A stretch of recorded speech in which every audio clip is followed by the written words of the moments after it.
A Tale of Two Cities, Book 2, Chapter 14, The Honest Tradesman. The eyes of Mr. Jeremiah Cruncher, sitting on his stool in Fleet Street with his grisly urchin beside him, a vast number and variety of objects in movement were every day presented. Who could sit upon anything in Fleet Street during the busy hours of the day and not be dazed and deafened by two immense processions, one ever tending westward from the sun, the other ever tending eastward from the sun, both ever tending to the plains beyond the range of red and purple where the sun goes down? With a straw in his mouth, Mr. Cruncher sat watching the two streams, like the heathen rustic who was for several centuries been on duty watching one stream, saving that Jerry had no expectation of ever running dry. Nor would it have been an expectation of a hopeful kind, since a small part of his income was derived from the pilotage of timid women, mostly of a full habit and past the middle term of life, from Tellson's side of the tides to the opposite shore. Brief as such companionship was in every separate instance, Mr. Cruncher never failed to become so interested in the lady as to express a strong desire to have the honor of drinking her very good health, and it was from the gifts bestowed upon him toward the execution of this benevolent purpose that he recruited his finances, as just now observed. Time was when a poet sat upon a stool in the public place and mused in the sight of men. Mr. Cruncher, sitting on a stool in a public place, but not being a poet, mused as little as possible and looked about him. It fell out that he was thus engaged in a season when crowds were few and belated women few, and when his affairs in general were so unprosperous as to awaken a strong suspicion in his breast that Mrs. Cruncher must have been flopping in some pointed manner, when an unusual concourse pouring down Fleet Street westward attracted his attention. Looking that way, Mr. Cruncher made out that some kind of funeral was coming along, and that there was popular objection to this funeral, which engendered uproar. "Young Jerry," said Mr. Cruncher, turning to his offspring, "it's a burying." "Hurrah, father!" cried young Jerry. The young gentleman uttered his exultant sound with mysterious significance. The elder gentleman took the cry so ill that he watched his opportunity, and smote the young gentleman on the ear. "What do you mean? What are you hurrahing at? What do you want to convey to your own father, you young rip?" "This boy is getting too many for me," said Mr. Cruncher, surveying him. "Him and his hurrahs! Don't let me hear you no more of it, or you shall feel some more of me, do you hear?" "I don't want doing no harm," young Jerry protested, rubbing his cheek. "Drop it then," said Mr. Cruncher. "I won't have none of your no harms. Get atop of that there seat and look at the crowd." His son obeyed him, and the crowd approached. They were bawling and hissing round a dingy hearse and dingy mourning coach, in which mourning coach there was only one mourner, dressed in the dingy trappings that were considered essential to the dignity of the position. The position appeared by no means to please him, however, with an increasing rabble surrounding the coach, deriding him, making grimaces at him, and increasingly groaning and calling out, "Yah! Spies! Tss! Yah! Spies!" and with many compliments too numerous and forcible to repeat. Funerals had at all times a remarkable attraction for Mr. Cruncher. He always pricked up his senses and became excited when a funeral passed Tellson's. Naturally, therefore, a funeral with this uncommon attendance excited him greatly, and he was asked of the first man who ran against him, "What is it, brother? What is it about?" "I don't know," said the man. "Spies! Ha! Spies!" He asked another man, "Who is it?" "I don't know," returned the man, clapping his hands to his mouth nevertheless, and vociferating in a surprising heat and with the greatest ardor, "Spies! Yah! Spies!" At length, a person better informed of the merits of the case tumbling against him, and from this person he learned that the funeral was the funeral of one Roger Cly. "Was he a spy?" asked Mr. Cruncher. "Old Bailey spy," returned the informant. "Yah! Old Bailey spies!" "Why, to be sure," exclaimed Jerry, recalling the trial at which he was assisted. "I've seen him." "Dead, is he?" "Dead as a mutton," returned the other, "and can't be too dead. Have him out there! Spies! Pull him out there! Spies!" The idea was so acceptable in the prevalent absence of any idea that the crowd caught it up with the eagerness, and loudly repeating the suggestion to have him out and to pull him out, mobbed the two vehicles so closely that they came to a stop. On the crowd's opening the coach doors, the one mourner scuffled out of himself and was in their hands for a moment. But he was so alert and made such good use of his time that in another moment he was scouring away up a by-street after shedding his cloak, hat, long hatband, white pocket handkerchief, and other symbolic tears. These the people tore to pieces and scattered far and wide with great enjoyment, while the tradesmen hurriedly shut up their shops. For a crowd in those times stopped at nothing and was a monster much dreaded. They had already got the length of opening the hearse to take the coffin out, when some brighter genius proposed instead its being escorted to its destination amidst general rejoicing. Practical suggestions being much needed, the suggestion, too, was received with acclamation, and the coach was immediately filled with 8 inside and a dozen out, while as many people got on the roof of the hearse as could by any exercise of ingenuity stick upon it. Upon the first of these volunteers was Jerry Cruncher himself, who modestly concealed his spiky head from the observation of Tellson's at the further corner of the mourning coach. The officiating undertakers made some protest against these changes in the ceremonies, but the river being alarmingly near, and several voices remarking on the efficacy of cold immersion in bringing refractory members of the procession to reason, the protest was faint and brief. The remodeled procession started with a chimney sweep driving the hearse, advised by the regular driver, who was perched beside him under close inspection for the purpose, and with a pieman also attended by his cabinet minister driving the mourning coach.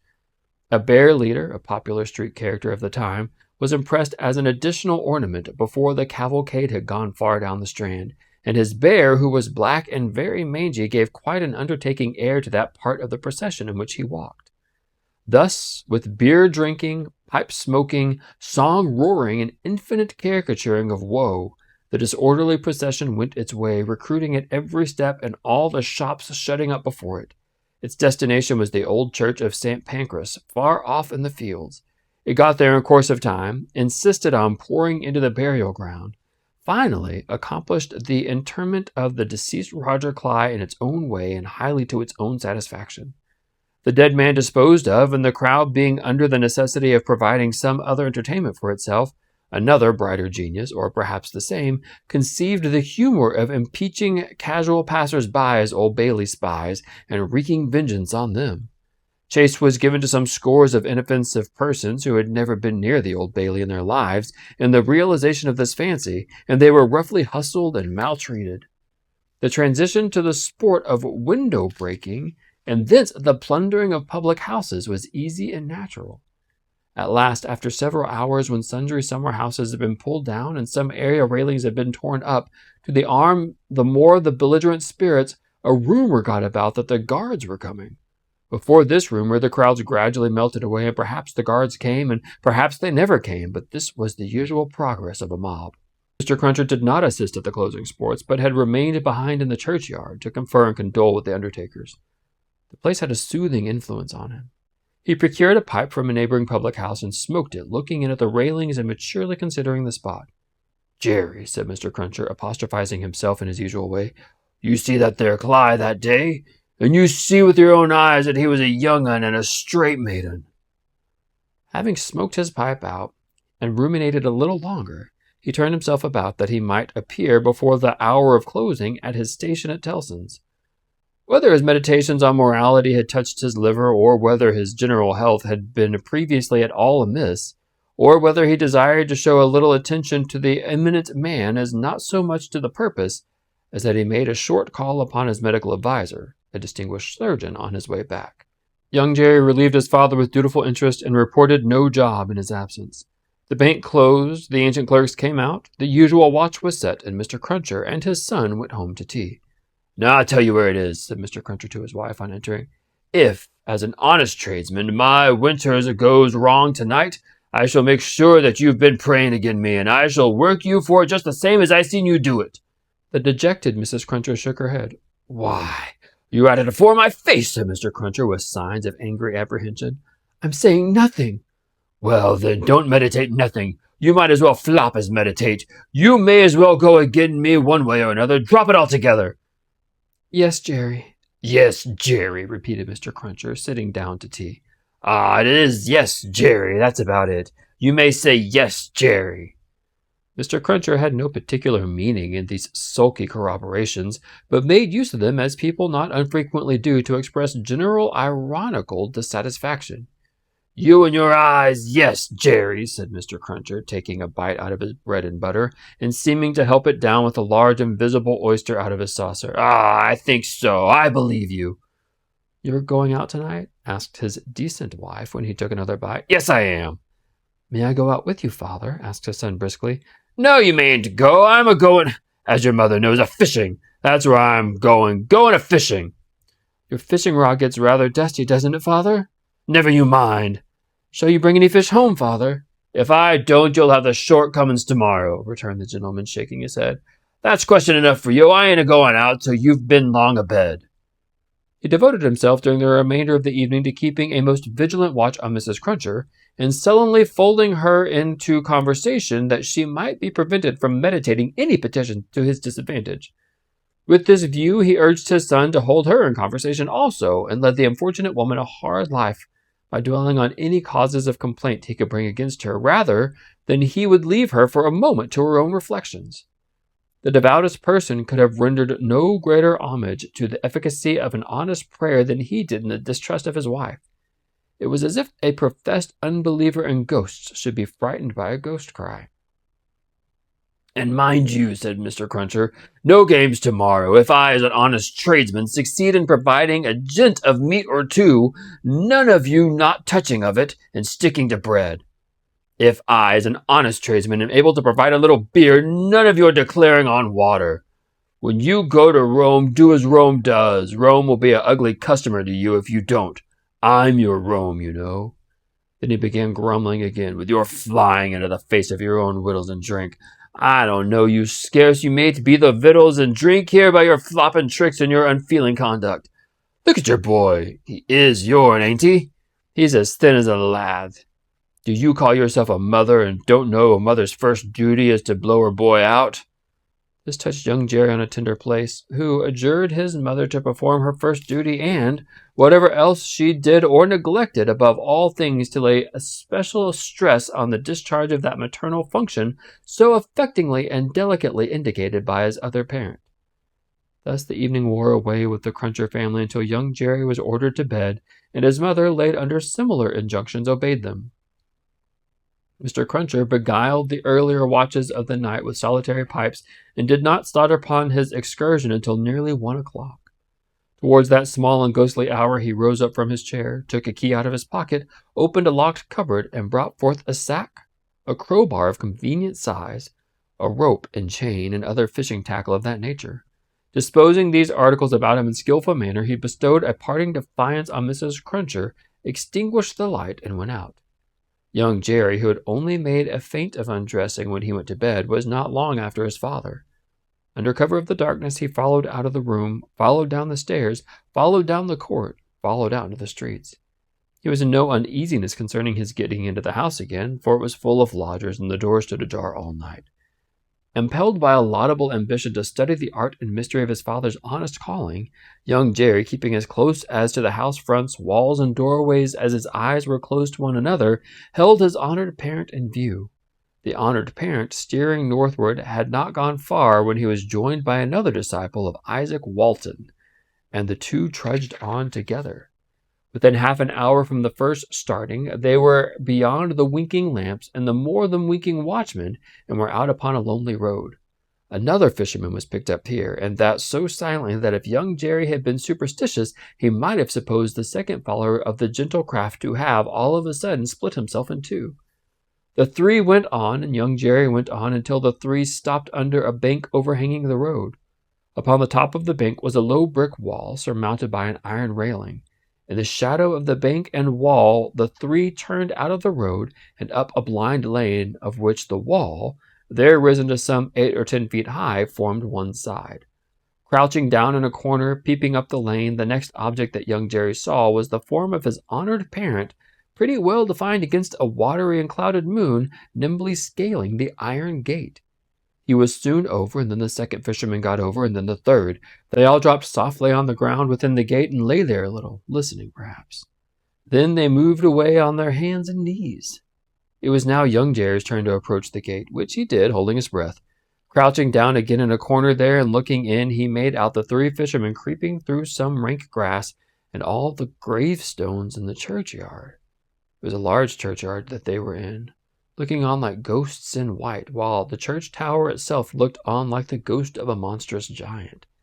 They did not creep far before they stopped and stood upright, and then they began to fish. They fished with the spade at first. Presently the honored parent appeared to be adjusting some instrument like a great corkscrew. Whatever tools they worked with, they worked hard, until the awful striking of the church clock so terrified young Jerry that he made off with his hair as stiff as his father's. But his long-cherished desire to know more about these matters not only stopped him in his running away, but lured him back again. They were still fishing perversely when he peeped in at the gate for the second time, but now they seemed to have gotten a bite. There was a screwing and a complaining sound down below, and their bent figures were strained as if by a weight. By slow degrees, the weight broke away the earth upon it and came to the surface. Young Jerry very well knew what it would be, but when he saw it and saw his honored parent about to wrench it open, he was so frightened, being new to the sight, that he made off again and never stopped until he had run a mile or more. He would not have stopped then for anything less necessary than breath, it being a spectral sort of race that he ran, and one highly desirable to get to the end of. He had a strong idea that the coffin he had seen was running after him, and pictured as hopping on behind him, bolt upright upon its narrow end, always on the point of overtaking him and hopping on its side, perhaps taking his arm. It was a pursuer to shun. It was an inconsistent and ubiquitous fiend, too, for, while it was making the whole night behind him dreadful, he darted out into the roadway to avoid dark alleys, fearful of its coming hopping out of them like a dropsicle's boy's kite, without tail and wings. It hid in doorways, too, rubbing its horrible shoulders against doors and drawing them up to its ears, as if it were laughing. It got into shadows on the road and lay cunningly on its back to trip him. All this time it was incessantly hopping on behind and gaining on him, so that when the boy got to his own door, he had reason for being half dead. And even then it would not leave him, but followed him upstairs with a bump on every stair, scrambled into bed with him, and bumped down, dead and heavy, on his breast when he fell asleep. From his oppressed slumber, young Jerry in his closet was awakened after daybreak and before sunrise by the presence of his father in the family room. Something had gone wrong with him, at least so young Jerry inferred from the circumstance of his holding Mrs. Cruncher by the ears and knocking the back of her head against the headboard of the bed. "I told you I would," said Mr. Cruncher, "and I did." "Jerry, Jerry, Jerry," his wife implored. "You oppose yourself to the profit of the business," said Jerry, "and me and my partners suffer. You was to honor and obey. Why the devil don't you?" "I try to be a good wife, Jerry," the poor woman protested with tears. "Is it being a good wife to oppose your husband's business? Is it honoring your husband to dishonor his business? Is it obeying your husband to disobey him on the vital subject of his business?" "You hadn't taken to the dreadful business then, Jerry." "It's enough for you," retorted Mr. Cruncher, "to be the wife of an honest tradesman and not to occupy your female mind with calculations when he took to his trade or when he didn't. An honoring and obeying wife would let his trade alone altogether. Call yourself a religious woman. If you're a religious woman, give me an irreligious one. You have no more natural sense of duty than that bed of here Thames River has of a pile, and similarly it must be knocked into you." The altercation was conducted in a low tone of voice, and terminated in the honest tradesman's kicking off his clay-soiled boots and lying down at length on the floor. After taking a timid peep at him lying on his back and his rusty hands under his head for a pillow, his son lay down too and fell asleep again. There was no fish for breakfast and not much of anything else. Mr. Cruncher was out of spirits and out of temper, and kept an iron pot lid by him as a projectile for the correction of Mrs. Cruncher in case he should observe any symptoms of her saying grace. He was brushed and washed at the usual hour, and set off with the son to pursue his ostensible calling. Young Jerry, walking with the stool under his arm at his father's side along the sunny and crowded Fleet Street, was a very different young Jerry from him of the previous night, running home through the darkness and solitude from his grim pursuer. His cunning was fresh with the day, and his qualms were gone with the night, in which particulars it was not improbable that he had compeers in Fleet Street in the city of London that fine morning. "Father," said young Jerry as they walked along, taking care to keep at arm's length and to have the stool between them, "what's a resurrection man?" Mr. Cruncher came to a stop at the pavement before he answered. "How should I know?" "I thought you knowed everything, father," said the artless boy. "Well," returned Mr. Cruncher, going on again and lifting off his hat to give the spikes free play, "he's a tradesman." "What's his goods, father?" asked the brisk young Jerry. His goods, said Mr. Cruncher, after turning it over in his mind, is a branch of scientific goods. Persons' bodies, ain't it, father? Asked the lively boy. I believe it is something of that sort, said Mr. Cruncher. Oh, father, I should like to be a resurrection man when I'm quite grown up. Mr. Cruncher was soothed, but shook his head in a dubious and moral way. It depends upon how you develop your talents. Be careful to develop your talents, and never to say no more that you can help nobody. And there's no telling at the present time what you may not come to be fit for. As young Jerry, thus encouraged, went on a few yards in advance to plant the stool at the shadow of the bar, Mr. Cruncher added to himself, Jerry, you honest tradesman, there's hope that boy will yet be a blessing to you and a recompense to you for his mother.